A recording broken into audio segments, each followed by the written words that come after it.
welcome to the Everyone's a Critic movie review podcast. I'm your co-host, Bob Zarrell.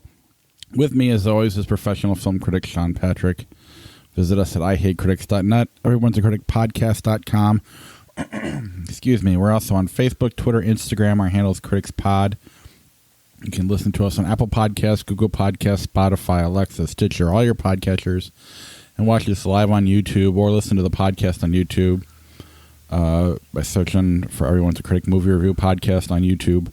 Subscribe to the show there as well. Click on the little bell above my head or somewhere near me and get notifications when we go live, usually Monday nights around 7 or 8 o'clock Central Time. And then Patreon. Patreon.com/criticspod is the best way to help support the podcast. We got a new subscriber this week. Thank you very much, Cousin Jeff. He's back. So thank you for that. Get yourself a credit on the show and help support the podcast. There are bonus episodes out there that you haven't heard yet, specifically the Thanksgiving one from last year. I believe the A24 dropped to the normal feed this week. So there's that. On April 24th. Oh, it's got some time. Why not? A24. We'll release it again in August on the 24th, just for fun. But there'll be more bonus episodes coming as well. Then there's also our TeePublic page at IHateCritics.net. If you click on the TeePublic link in the upper right-hand corner, or just go to TeePublic and search Critics Pod or Everyone's a Critic movie review podcast, and you can get some of our merch. With that being said, let's go ahead and get started with our episode. We're just going to jump right in. There's not a whole lot of movies this week. In fact, in some ways, it's a little repetitive. So we'll go ahead and just start with the 2021 Oscars, which aired last night. Yeah, did you watch? No.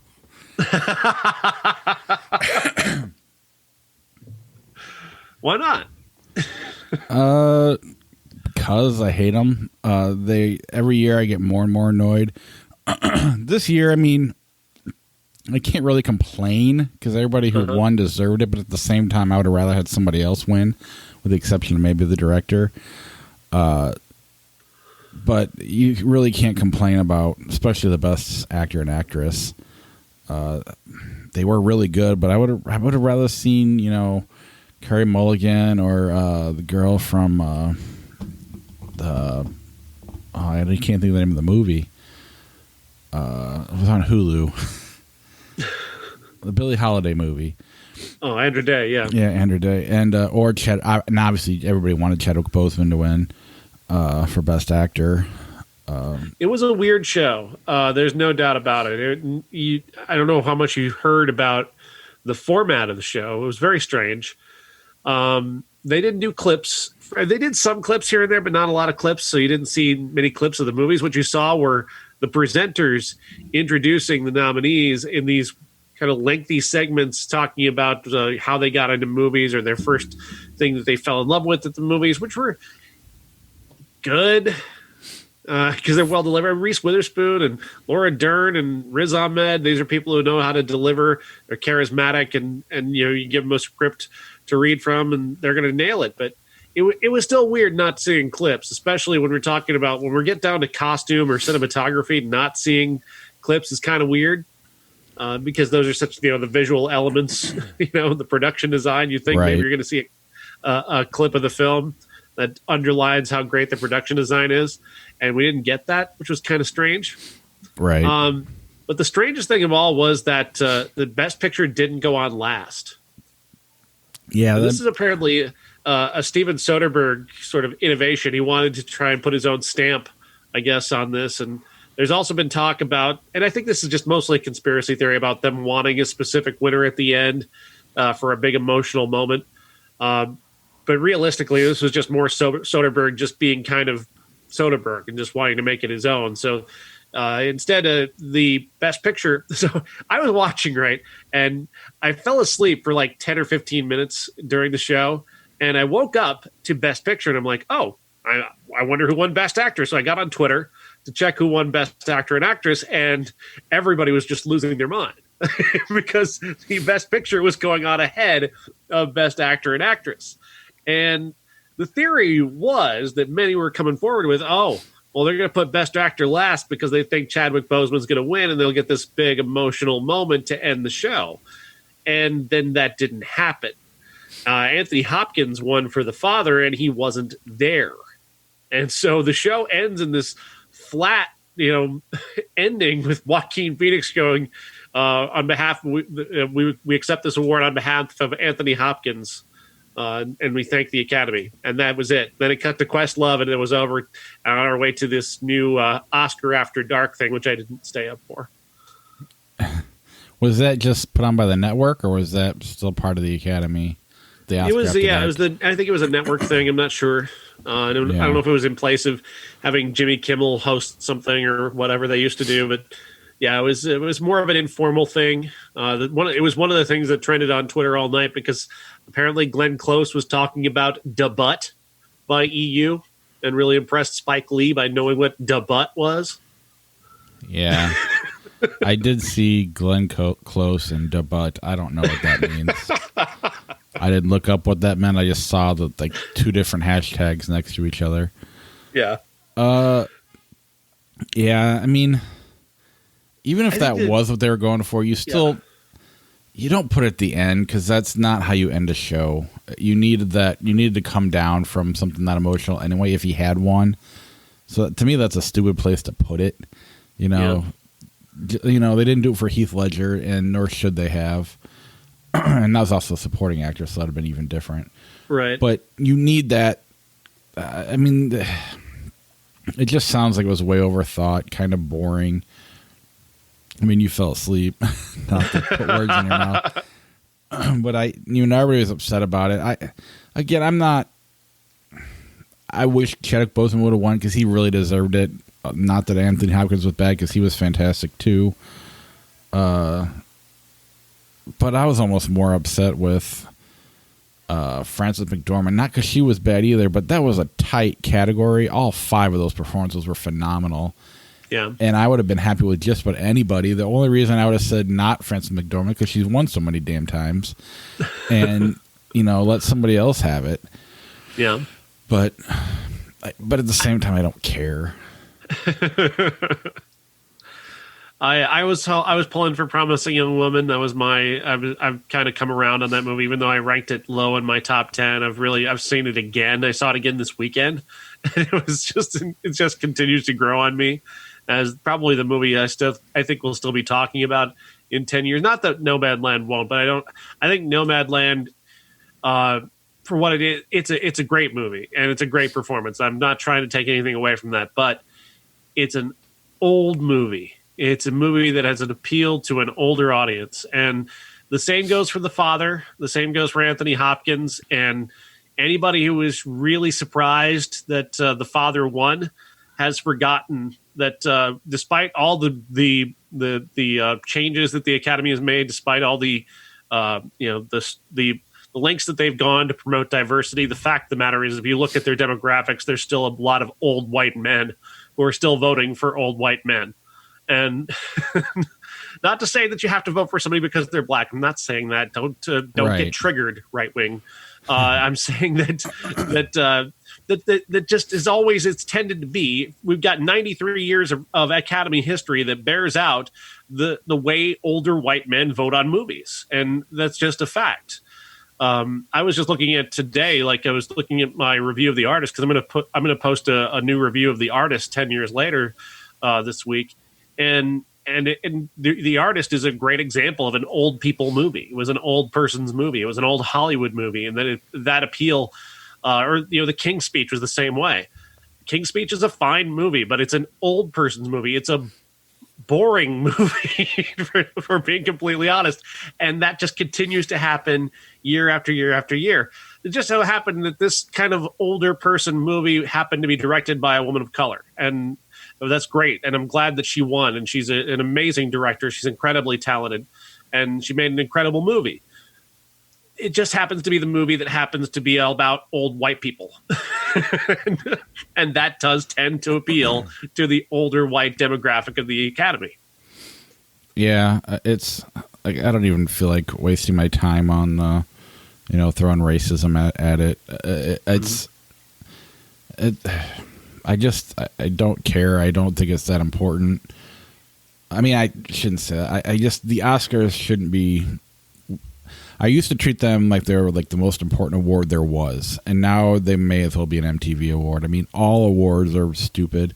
The more and more we get and start looking at the movies that we like the best, sometimes they get it right, but a lot of times when they get it right with unanimously, it's because it was a weak year. Yeah. I mean, we bear it out every year. I mean, I don't think any time we've ever picked our best movie of the year, it's not even been nominated. Right. In 10 years of doing this show, we've never had our movie be nominated for best picture. Even get nominations for that matter. And certainly, Giants Being Lonely or I Blame Society, they're not going to get Academy Award nominations. They're not even going to get noticed. And that's a shame, because those two films are the two most incredible things I've seen this year. Yeah, I mean, and Promising Young Woman in hindsight is my favorite movie of last year. I'm with you. I mean, I know you still like Ages for Happiness, which is also a phenomenal movie, but that doesn't mean Promising Young Woman is not great. But still, I mean, I knew that wasn't going to win anything. It was more of it's too unique, for lack of a better word, genre-y, even though it's not, I don't know. I don't know. My wife wanted to watch them, and I really don't care. I mean, it just makes me mad, and I shouldn't care, so I don't. It's like I don't watch the Grammys because I don't want to see them screw Eddie Van Halen over on a tribute. It's the same kind of thing. Yeah. It's they don't know. It's like, you're right. It's an establishment that's made up of old white guys, mainly. And they pick what they want, just like the Grammys is what, it's all about being cool. Oscars aren't about being cool. I'll give them that. Because it's a bunch of old white guys. But I don't know. I don't really have a whole lot to say other than I'm not surprised. It's funny how Chadwick goes and wins every award and then loses the Academy Award. That's happened plenty of times before, though. He's not the first by any means. But I don't know. It is what it is. I mean, it's a silly argument. How do you say what piece of art is the best piece of art? The one that moves you the most is really the one you have to vote for. That's how I've always operated when it comes to the Critics' Choice Awards. At least in terms of my nominating ballot. Obviously, once I get to the actual balloting, most of my picks are not there. Right. Like Ages for Happiness had no chance at the Critics' Choice Awards, no matter how much I might have advocated for it. So yeah, what piece of art moves you more? For me, it was Chadwick Boseman. Over as much as I appreciate what Anthony Hopkins did, I think Chadwick Boseman. Now, I know, and again, people are going to say I'm contradicting myself, because you can look at that performance in Ma Rainey's Black Bottom and say he's not doing the best acting, he's doing the most acting. But I say he's doing the most and the best, because he is volcanic. You can't take your eyes off of him for a moment that he's on screen, and for the first 10 minutes of his performance, all he's doing is talking about his shoes, and I was riveted. Well, and that movie called for the most acting. Viola Davis too was phenomenal in it, and the whole cast was. It was more of almost like a stage play where they were yelling to the back of the room and really showing off. We're not showing off, but really chewing the scenery. But it worked for what the movie was, and I loved that. I don't think there's anything wrong with that. It's when they're doing that in a movie where it doesn't make sense. That's where usually that sticks out a little too much, or when two people aren't on the same page, like Fences, where you've got Denzel performing on Broadway and you got Viola Davis performing in a movie. Right. Yeah, it's silly. Who else? Some supporting actor that was Daniel Kaluuya for Judas and the Black Messiah. Tremendous performance. Which was great, but he had to split the nomination with his other Lakeith Stanfield, who probably should have been the best actor category.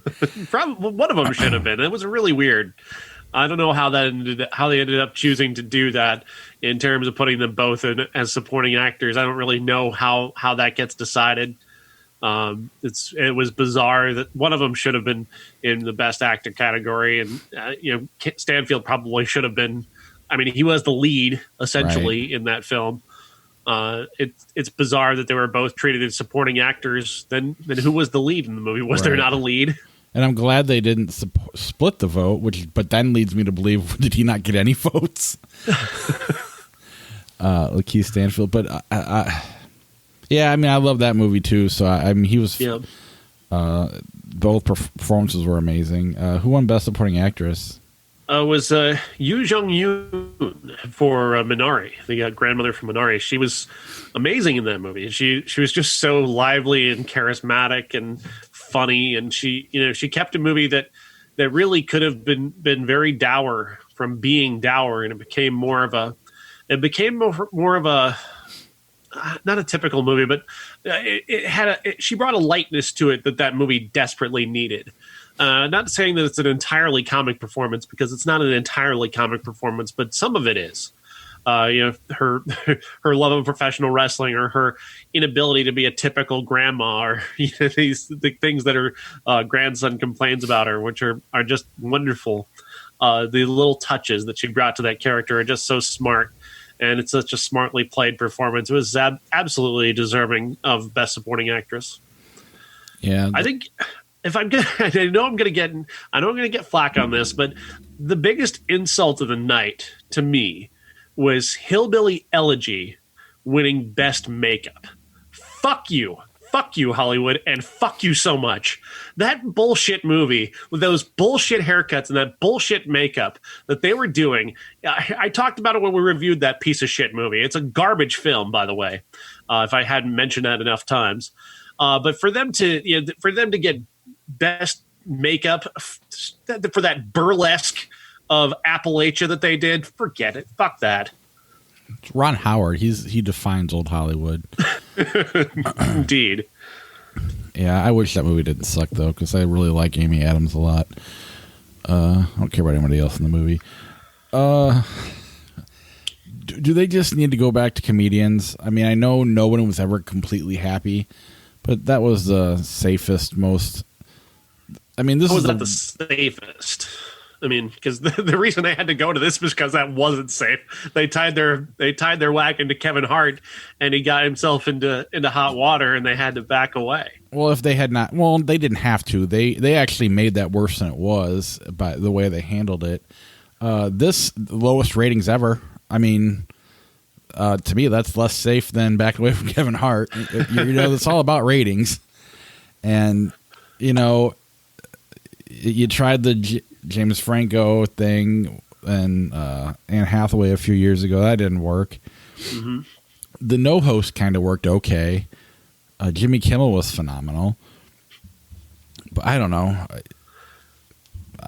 The biggest laugh of the night, and there were no laughs pretty much during this entire show. It was pretty dry the whole night. The biggest laugh came after in the press conferences afterwards, where Daniel Kaluuya is talking to the press backstage, and this member, everybody knew she was a member of the Hollywood Foreign Press Association, of course, the HFPA, always ready, always prepared to own themselves on camera. She starts talking about how I followed your career for years. You're so fantastic in One Night in Miami. Tell us about bringing that character back to life. Oh my God. She thought he was Leslie Odom Jr.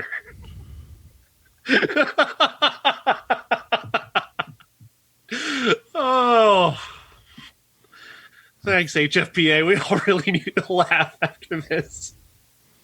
What did he say?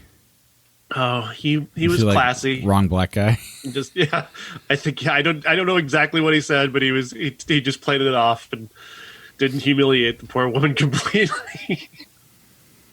He'd have been okay too if he wanted to. Yeah. So, do you like the setup, or would you prefer to go back to comedians, or what do you want, or do you even care? I don't know. I'm disillusioned by the Oscars. I mean, I again, nothing against No Man's Land. I think No Man's Land's incredible, and it was a good choice. You couldn't go wrong. But I mean, realistically, with the demographics of the Academy, they don't really match the growing demographics of America, and they don't reflect what people like, which they shouldn't. They shouldn't do that. I don't know why I'm saying that, but I don't know. Do contests and art really matter? Right. I mean, I don't want Transformers to win, you know, but I don't want MTV Awards or the People's Choice Awards or the fuck. But I want. I mean, you're right. You can't really judge it. There's so many different. Like, part of why I like Promising Young Woman so much is it was just unique. I'd never seen anything like it, and that's why I thought that should have won. Pulp Fiction, why that should have won way back when. There was nothing ever like that before. Right. Instead, they just go with something. Every now and then something like that wins, but very, very rarely. It's usually like Gladiator, or just something very typical and Green Book. Old white men movies. I mean, find me an old white man movie that hasn't won. You know, Drive, in many ways, was an old white man movie. It just confirmed all their biases. Yeah. All right. Anything else in the Oscars before we move on? No, not really. No, I don't really have much else to say. Soderbergh didn't bring anything particularly interesting to this, other than the tracking shot of Regina King walking into the Academy Awards to give out the first award. Beyond that, you know, the changing of the order was weird and off-putting, and the fart of an ending was was abrupt and strange. And if that's what Soderbergh was going for, congratulations. If he really wanted to put a stamp on it, open with the best movie. Here you go. All right. Those with best song. Right. All right. Let's take if Leonard Skinner open with Freebird. Instead of the Oscars, I watched this movie, and I was a total dick the whole time. I'm not going to review it. I'm just going to, I'm not a space guy at all. Yeah. And this is a movie about 3 people who go up in space, and they found a 4th person up there stuck on the spaceship or something. I don't know. I mean, you got good actors in it. Don't get me wrong, but the whole time I'm like telling my wife, "Do we have to watch this? Can we just go to bed? Can I do the?" I never really fully invested myself. Yeah, well, not even Anna Kendrick or Toni Collette didn't. I like both of them. I mean, when my wife said they were in it, I was like, okay, I'll give it a shot. And then when I saw space, I'm like, okay. And then I was in and out of sleep for the first half an hour, and so I don't know where the 4th guy showed up, how he got there. Somehow he was stuck on the spaceship when it took off. I don't know. How do you stow away on a spaceship? That doesn't make any sense. You'd die. You'd be killed on the way there. Well, let's see. Did he turn out to be an alien? Was he an alien? No. Spoil it. But no, they only have enough to survive with 3 of them. Oh. So then they have to decide, do they kill him? And Anna Kendrick's fighting to keep him alive. And then, oops, they lose some oxygen. I don't know. I don't remember how they lost it, but at some point, Anna Kendrick's outside with an oxygen tank and drops it. Oops. So then they have to go get another one. Okay, sorry. Yeah. I missed this one, so I have no idea. Yeah. I love Anna Kendrick, though. She's awesome. She kind of plays the Bruce Willis role from Armageddon. Spoiler alert. Oh, wow. Maybe it's good. I tried to ask Josh if he saw it and if he liked it, and here's what he said. He just texted me back. I did not. We canceled Netflix. Okay, so he did not see it. All right.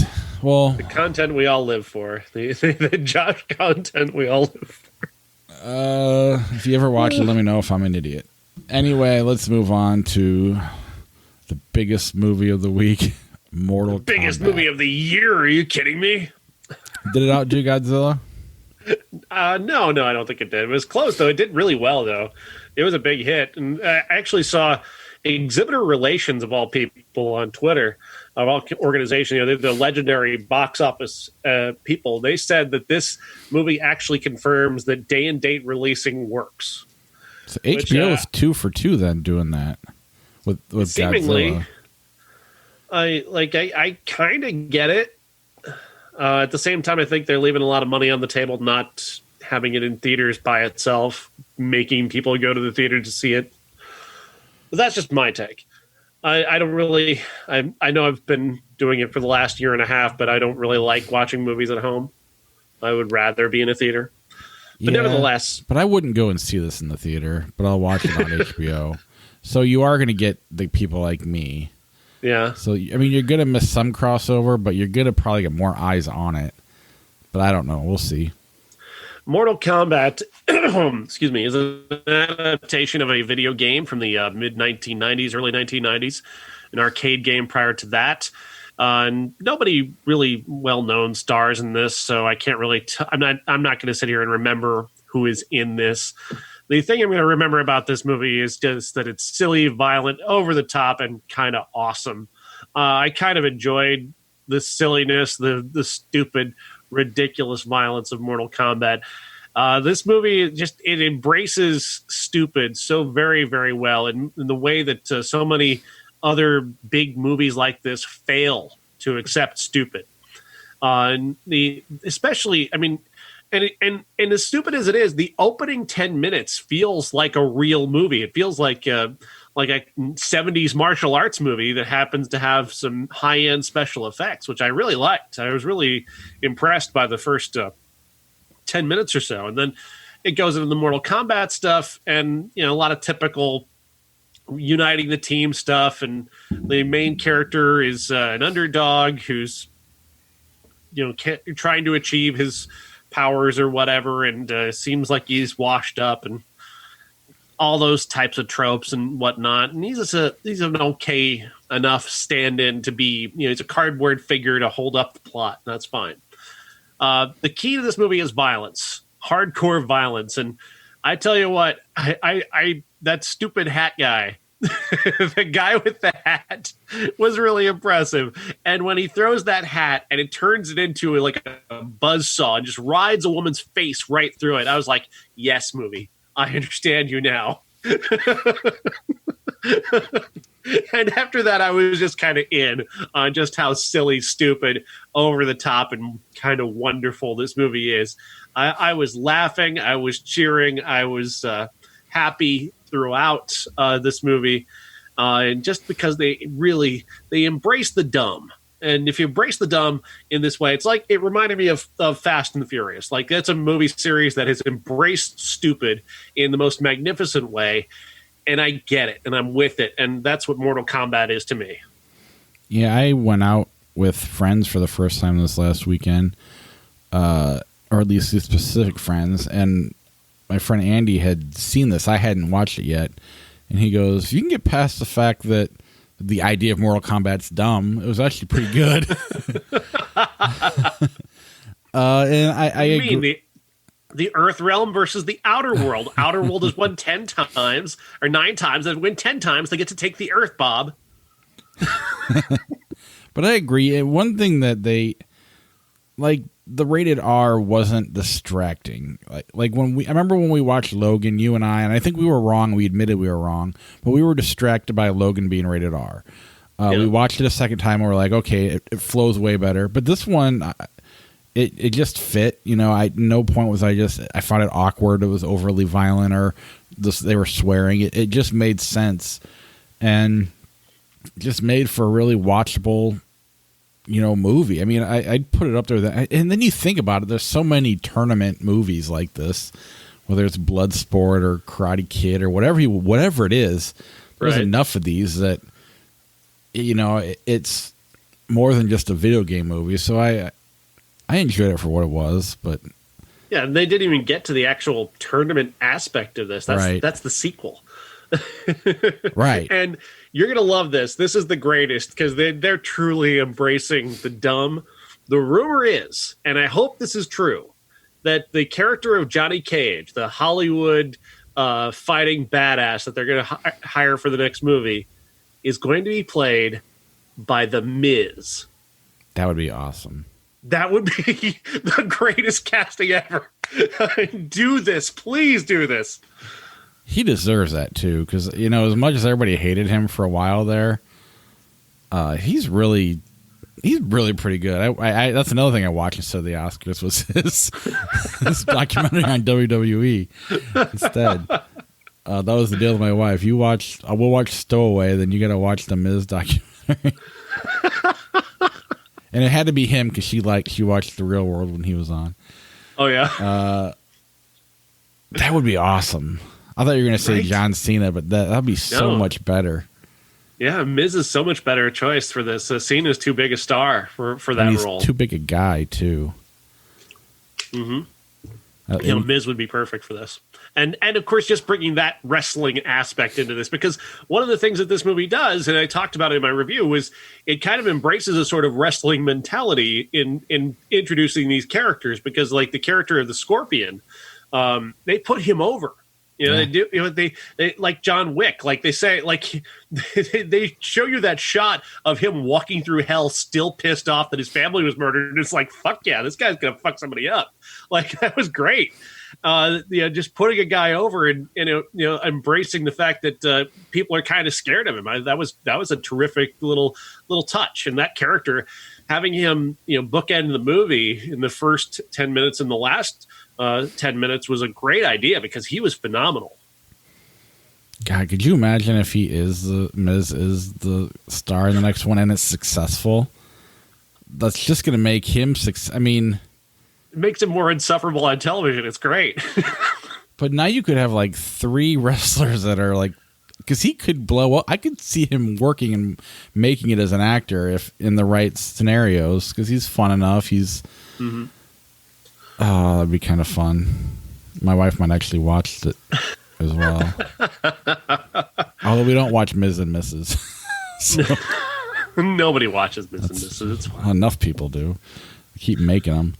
But no, I mean, it's on HBO. It's in theaters. It's worth turning on if you got nothing else to do, I think. I don't know. Just embrace the silliness of it. That's the key. If you go into it thinking you're going to watch a serious like martial arts movie, or if you're going into it thinking you're just going to watch a regular, movie, then you're kind of going in with the wrong attitude. Which, I'm not calling out other critics, but I thought a lot of other critics were going in treating this movie like it's something that it's not, and you got to treat this movie like, What did Chris? There's a great Chris Rock quote. Like, you're not going to call the mentally deficient kid for double dribble. Right. Like, you don't hold him to the same standards that you hold other movies to. That's not the way Chris Rock said it. Right? No. It's a little times have changed. I'm but not no, going to say it the way he said it. I guess I do have a question though. Did you watch this one first or the other ones first? I watched this one first. I was the other way around. I watched the other ones first, and I don't know if that helped my opinion or not. Probably hurt it a little bit. I saw Mortal Kombat 95 in theaters. Really? I was a big fan of the arcade game. I played the arcade game in the early 90s. Whenever my mom forced me to go to the laundromat with her, I would always play like an hour of Mortal Kombat. I sucked at it. If I could get you in the corner and I could just kick you in when nobody could move, that was me. It's the only thing I could do in that game. But anyway. Ladies and gentlemen, this is the main event for the linear, legitimate, and universally recognized, undisputed classic. Only because I don't have another soundbite, but Mortal Kombat from 95. Oh, Mortal Kombat 95. I didn't know, actually, going in, that I'd forgotten, I guess, that this was directed by Paul W.S. Anderson. And it took me like 3 minutes to realize, oh, this is directed by Paul W.S. Anderson, because this is shit. It's really terrible. But I got to say, it's terrible in the same, in a less good way as the new one. In the 90s this one way. is so bad. It's the definitive so bad it's good. It's I was eating this movie up. It was just so deliciously bad in every way, from Christopher Lambert to these. The absolute embarrassment of a performance that is Bridget Sampras, who just, absolutely, who directed her to act like that? That poor woman. She's bounced back so well from this, because she looked like a goddamn amateur in this fucking movie. It's embarrassing to watch. I was cringing for her every time she had to read a line. Then there's just this sort of absent-minded misogyny that's going on throughout the entire movie, where she's not allowed to have a big fight. Everybody's got to save her. And anytime she gets into trouble, somebody's stepping in to help her. And it's like in the game, Sonya Blade's a badass. She can fight on her own, Yeah. But no, and everybody's got to save her in the movie because there's just this subtle misogyny that filters through. It's just very 90s in that way. But there's so many great moments in this. Christopher Lambert's choice to reveal himself wearing this giant hat, and then he lifts his face up to reveal himself, and his eyes are like one's going one way and one's going the other way, and you're like, why would you do that? Why would you do that for your big reveal? Because the rest of the movie, he's not cross-eyed. I don't think he's cross-eyed as a regular thing. It's just the rest of the movie, his eyes seem fine. He just chose to do it in this moment because, I don't know, I'm Christopher Lambert. Fuck it. But that's his entire performance too. It's just he just doesn't give a shit. He's so bored and just his listless. Then the direction, the choices, like for a time like early in the movie is just blue, and you're going, why is the movie blue? Why is it blue? What is causing the movie to be blue? And then it's orange. It's like, why the hell is the movie orange? What is the choice that is? Why are you making these choices? But they're the kind of choices. They're the kind of terrible choices that you only get from a really great bad movie. Yeah, but at the same time, they clearly know they're in a bad movie. Nobody acts like that for real. I mean, it's not the same. I mean, it felt earnest to me. I don't know how it felt earnest to you. I mean, it felt like a legitimate effort on these people's parts, and they just that poignant form of failure that I appreciate so much in really great bad movies. See, I think they I know. I mean, they clearly know they're not making Citizen Kane, but I don't know. I thought it worked in a watchable fashion. I guess way more than the next one does. But at the same time, it was just like 90s bad. But like, I don't even know. It's hard to even describe it. I didn't like it in the laugh at it kind of way because it was like action movie acting. Only action movies that kind of died off at this point, and now you're doing the Paul Anderson movies. I don't know. I don't really have to say about it other than when I worked at Hardee's. My brother worked there with me. That's a restaurant for all you not in the Midwest. I think it's Carl Jr.'s elsewhere. It used to be Carl's Jr. Anyway, doesn't matter. Right. He had the soundtrack to this. That annoying ass theme song where they yelled Mortal Kombat at the beginning. I'm not kidding you. For like 3 hours straight, he played it, and just on repeat. And finally, the biscuit lady comes back and goes, if you play that one more time, I'm going to take the CD player and I'm going to throw it away. And like maybe 2 minutes go by, and all of a sudden, Mortal Kombat! She goes running back there and threw the CD player away. That's about all I have for this movie, though. I did see an interview. An interview with the guy who yells Mortal Kombat on the song, and his one regret is that he makes no money from it whatsoever. He got paid one time, and he gets nothing in the future for people who have repeated that over and over for decades. Jeez. There was one I did appreciate the get over here and the finish him. They threw that in there, but I mean, Harry Tagawa is a legend, and the man can do no wrong. He's terrible. Everybody's terrible in this movie, but he's terrible in that wonderfully delicious sort of way. But this is way worse. Mortal Kombat Annihilation. I mean, you can't even get Christopher Lambert back. You get the guy from Saw, and not even like Jigsaw, but like the other guy. No. This is unwatchable. Man. I mean, even read the tagline, destroy all expectations, is exactly what this movie is. They couldn't even remember the continuity from the end of the previous movie. They couldn't, and obviously, I mean, Bridget Sampras obviously saw her performance in the first, like, there's no fucking way I'm doing that again. You used all my bad takes. No. I was way better than this, and you ruined me. Or nearly did. They could have destroyed her career, but thankfully it didn't. This movie is, again, as terrible as it is, I was laughing the whole time. It made me laugh. I was laughing at it, not with it, but I was laughing at it the whole time because it is so very, very funny. Dexter's dad is the one who plays Christopher Lambert's role in this movie, and he's committed to the performance. Oh, that's who it is. It's not the guy from Saw. Never mind. It looks like him. I didn't actually.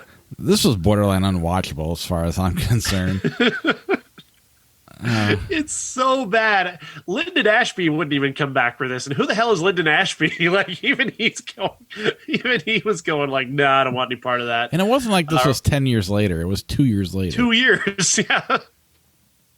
But you know what's funny is that this movie failed bad enough that there was a producer who stepped in and bought the rights to Mortal Kombat, and based off of Annihilation, he managed to launch a roadshow of Mortal Kombat. So he would take it around the country and do these Mortal Kombat karate exhibitions.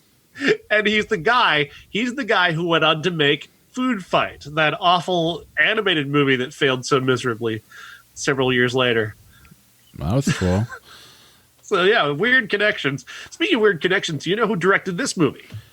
I looked it up, but I didn't know the name. It's John R. Leonetti. He's the director of Annabelle. So what a weird career this guy's had, like 20 years apart, the biggest moments of his career. Where he takes something that was successful and makes something shitty? Pretty much. Yeah, I mean, the game was also starting to fall off at this point, too, if I remember right. It wasn't as popular as it once was. They must have been a new game that came out recently, right? Is that, I mean... There's like Mortal Kombat 11 or 12 or 14. I mean, they've been making them for a while now. Well, and didn't like Ronda Rousey dress up as a character or something like that a couple years ago at one of the wrestling pay-per-views. Yeah. So Kofi Kingston and Xavier Woods were dressed as Mortal Kombat tonight. Oh, sorry, I didn't mean to interrupt Raw. I forgot all about Monday Night Raw. I just saw a picture of it. I wasn't watching it. But no, it's had a cultural impact for sure. Not Annihilation. I mean, Mortal Kombat in general. But Annihilation is probably the most forgotten aspect, and for many, many very good reasons, because it is epically terrible. I just can't even begin.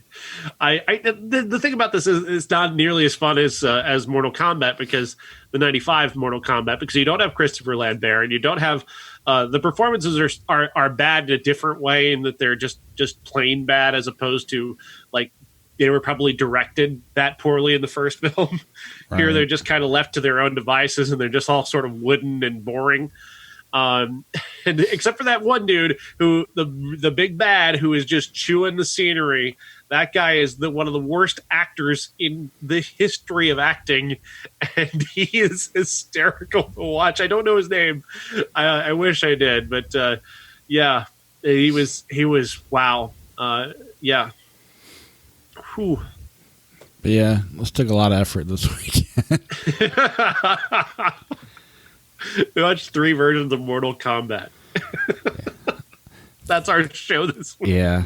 And now we're moving on to the 30-year movies. So that's all you got.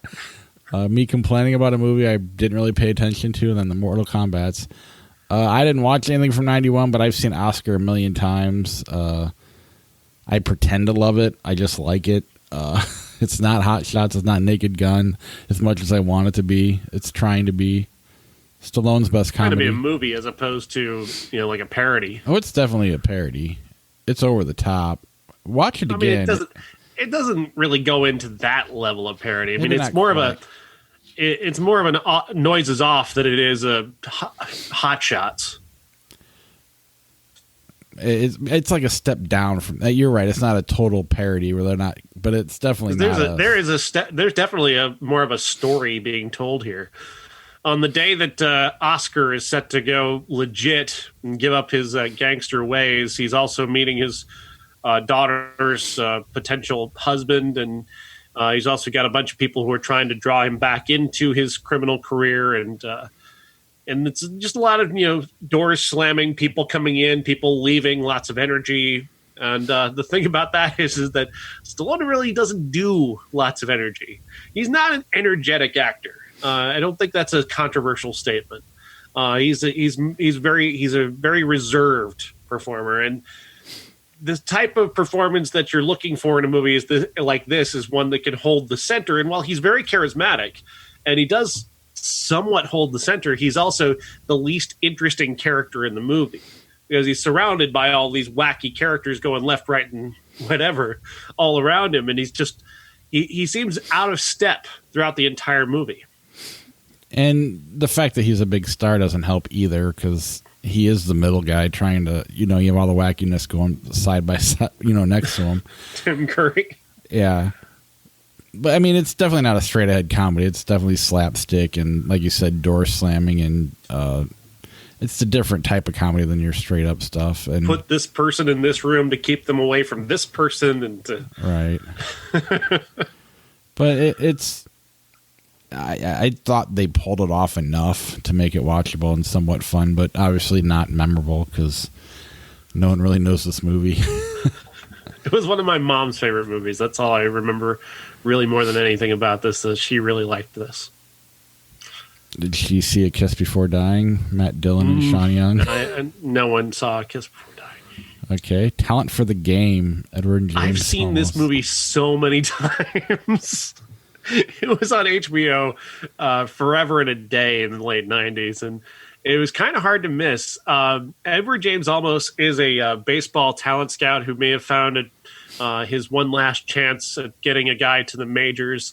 Lorraine Bracco's his love interest, and I gotta say, like, Edward James Olmos is really great in this movie. Like, he's really charismatic and fun, and as this kind of, not a loser, but just the kind of guy who just hasn't had any breaks, and he's finally kind of getting a break, and he's really lively, like in a way that you don't really remember from Edward James Olmos, because he kind of has, again, he's more of a staid, reserved, respectable kind of actor, and here he's kind of dirty. He's kind of, in the moment, and he's lively in a way that's very entertaining. And this is not a movie that anybody remembers, but it's certainly one that for some reason has stuck with me, especially because he's having so much fun. And it's that kind of thing where his fun and Lorraine Bracco's fun is kind of translating into you having fun while watching it. And it's a baseball movie, so it has that going for it as well.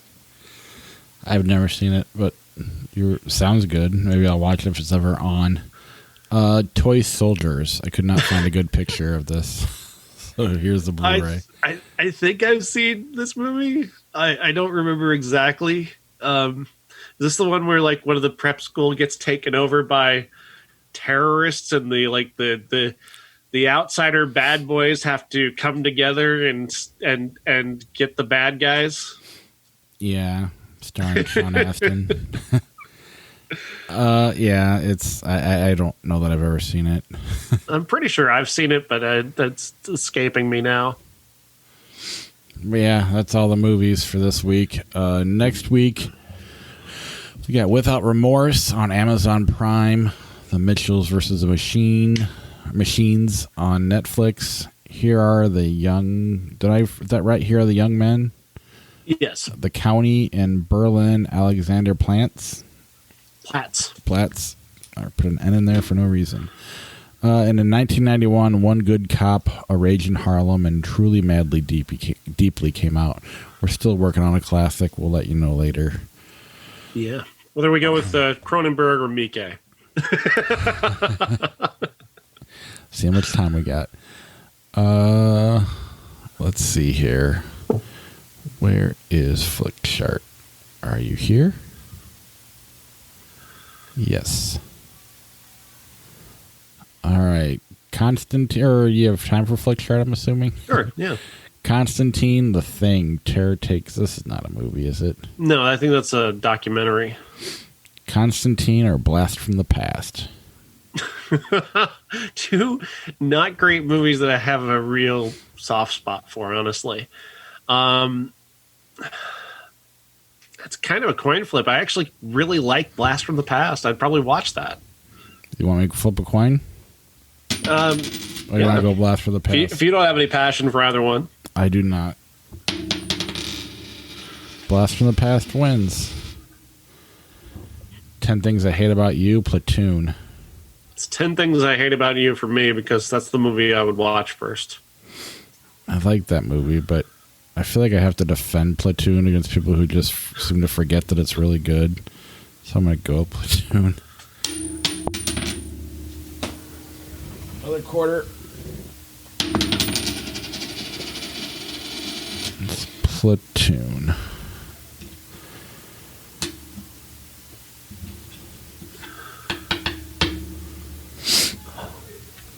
Let's see what's next.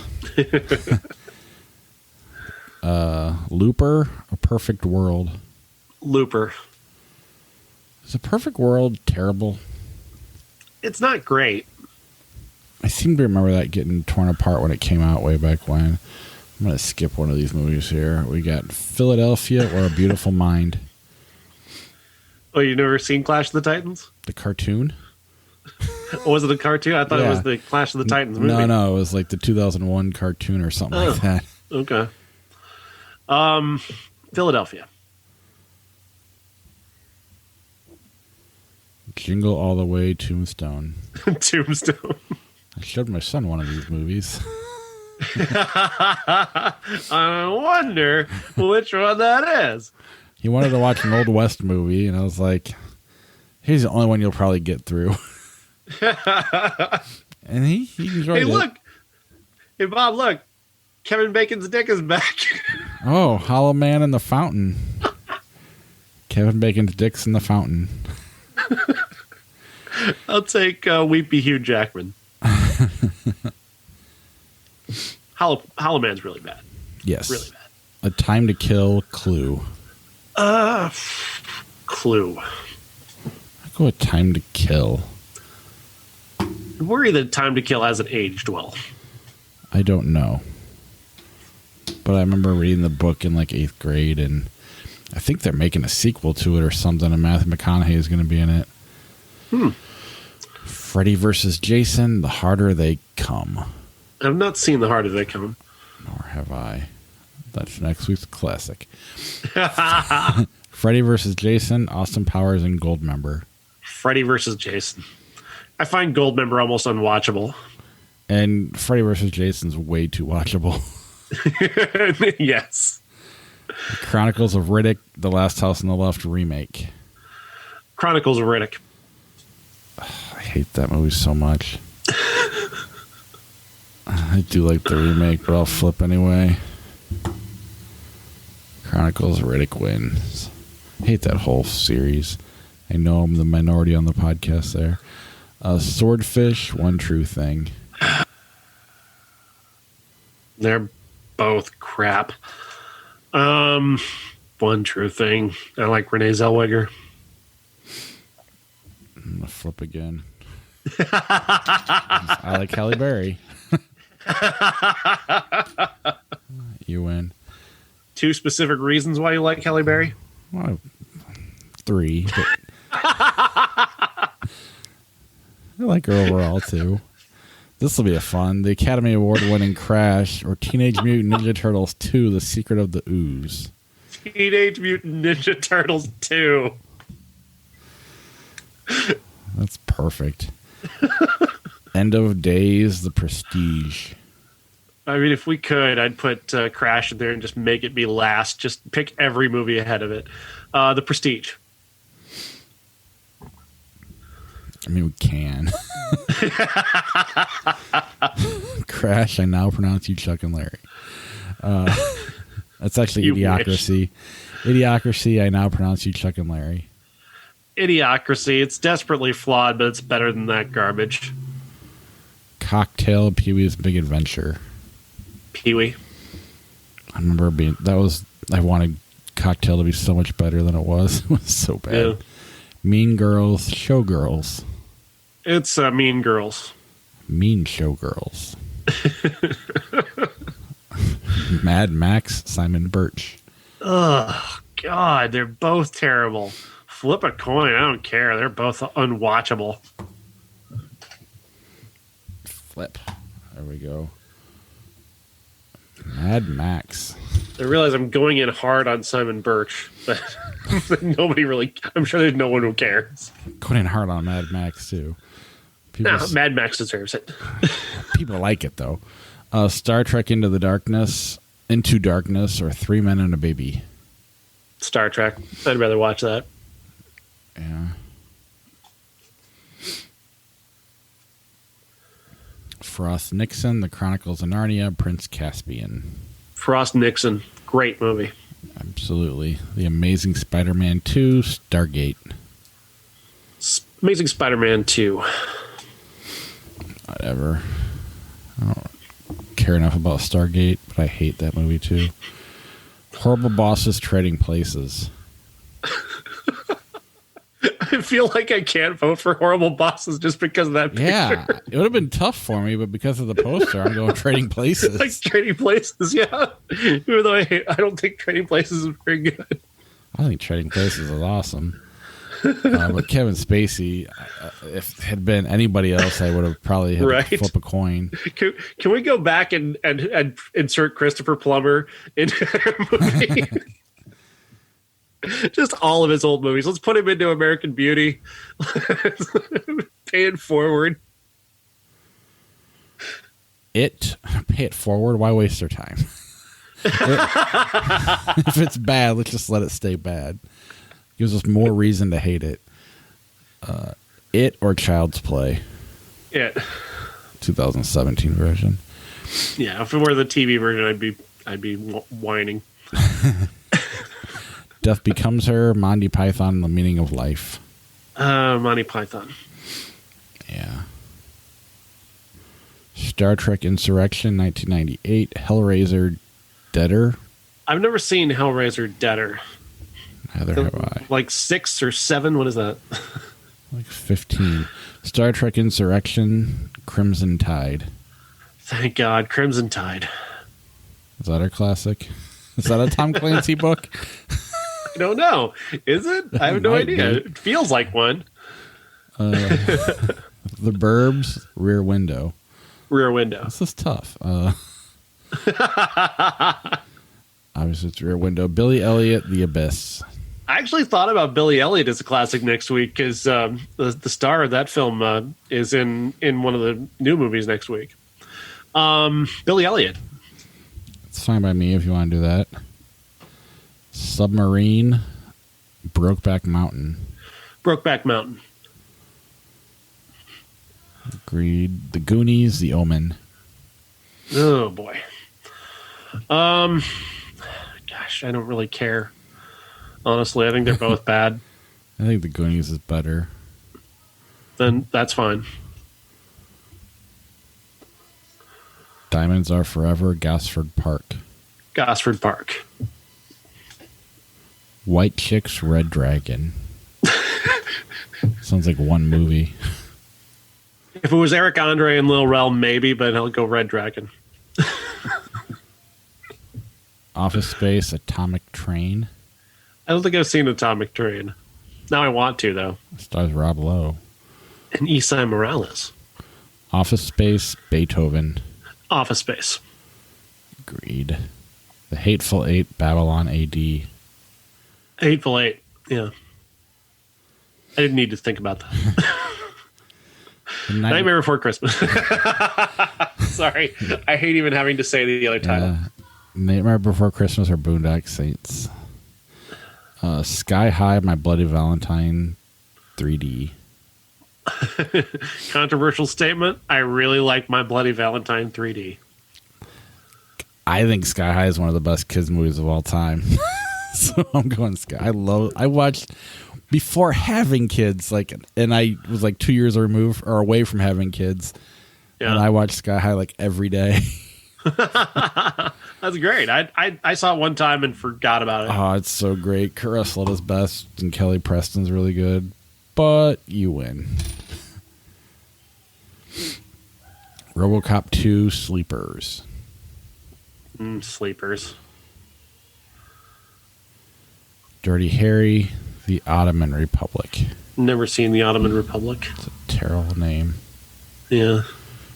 Dirty Harry or Babel? Babel. Days of Thunder, the Full Monty. Sounds like a sequel. Full Monty. I agree. 28 weeks later, Gangs of New York. Gangs of New York for me. If it was days, I'd go 28 days later, but Thor, Dark World, Dirty Harry. Thor: The Dark World. Elektra, The Quick and the Dead. The Quick and the Dead, but only because Elektra is really bad. Platoon, Blades of Glory. I'm getting ready for my big fuck you.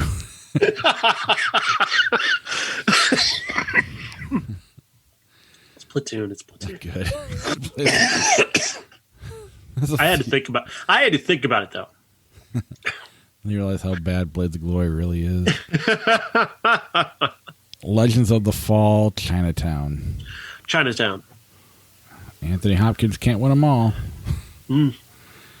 Cars or Once Upon a Time in the West. Once Upon a Time in the West. Yeah, that movie's awesome. Walking Tall, Octopussy. Walking Tall. Stephen King's The Stand. That's not a movie. That doesn't count. It's a TV movie. It's a TV miniseries, isn't it? Yeah. Have you seen this movie? No. Our podcasts are like, what are they fucking talking about? Mary Poppins Escape from New York. That's tough. That's a tough one. I'm going back and forth on that because I know the cool pick is Escape from New York, but I actually really love Mary Poppins. Escape from New York. I agree. I thought for sure you were going to go Mary Poppins. I thought about it. And there's nothing wrong with that. You're right. The cool pick's Escape from New York because of the age we are and whatever, but I like it enough. I've not seen the original Insomnia. This isn't the Al Pacino one? No, the original one is made in Iceland, I believe. Excess Baggage, The Day the Earth Stood Still. Let's see. They're both bad. And The Day the Earth Stood Still is an insult to the original. I'll go Excess Baggage. I'll agree with you. Enemy at the Gates, Hannibal. I mean, Enemy at the Gates isn't very good, so Hannibal by default. Inspector Gadget, The Mighty Ducks. The Mighty Ducks. It's like Flickshark's It's not even a definite winner. Flickshark's given up. 6 days, 7 nights, Monty Python and the Holy Grail. It's like, guys, you ranked all the movies. That's like, what are you doing? They're like, end the podcast. Monty Python. Let's see if they can give us something to go out on. They cannot. 4 Weddings and a Funeral, The Prince of Egypt. 4 Weddings and a Funeral. Rambo 3, Footloose. Footloose. I gotta wait. The Lovely Bones, Apocalypse Now. Ooh, wow. Damn. Honestly, I'm gonna get flack for this, but I think The Lovely Bones is a better movie. Yeah, it's back to the soundtrack and the story behind the movie versus the movie. You're probably right, but I'm still going to go Apocalypse Now. And it's also about the cool choice again. Right. But you win. Lovely Bones. Major League, Tenacious D, and The Pick of Destiny. I'm going to go Major League, but I love Tenacious D. I do too. I actually probably watched Tenacious D first, but I can quote Major League. Like everybody can quote it. Stargate, Love Actually. Love Actually. Deadpool, Vicky Cristina Barcelona. Ooh, that is tough. What movie would you rather be in? Would you rather be Ryan Reynolds or Javier Bardem? I would rather be Javier Bardem, but I'm gonna let the Woody Allen hate push me over to Deadpool. I want to be Javier Bardem too, though. Oh, Jesus. Terminator 2, Judgment Day, or The Hunger Games Catching Fire. I love Catching Fire. I think The Hunger Games is a great series, but T2 for me. I don't get T2 at all. Childhood nostalgia getting in the way. God damn it. They've given us time to get off, and I kept going anyway. Due Date, Alien Resurrection. I'll only pick Due Date because Alien Resurrection is so bad. Yeah, I mean, Due Date should be way better than it is based on who's in it, who directed it. But The Apartment, Private Parts. Again, this is tougher than it should be. I think Private Parts is easily one of the greatest radio movie ever made. There's no doubt. And Stern over-delivers, unquestionably. But The Apartment's an all-time classic, and it's one of my favorite movies ever, so that one. Yeah, I mean, I like Private Parts, but it's not on the same level. In Bruges, Arlington Road. In Bruges. Now, was Arlington Road any good? I remember thinking it was awesome at one point, but that was also when I was a kid. It's not awful, it's just not very good. Like one of the main stars died at the end. Yeah. Die Hard 2, The Great Gatsby. Great Gatsby. Goodfellas, Dr. Horrible Sing-Along Blog. That's not a movie. Fuck? Come on, give me something hard. Fuck that. That's not hard. I know. But that's not hard. This isn't Hey, hard. there's a good matchup. Goodfellas Spotlight for the end. Goodfellas. Yeah, it's not that hard.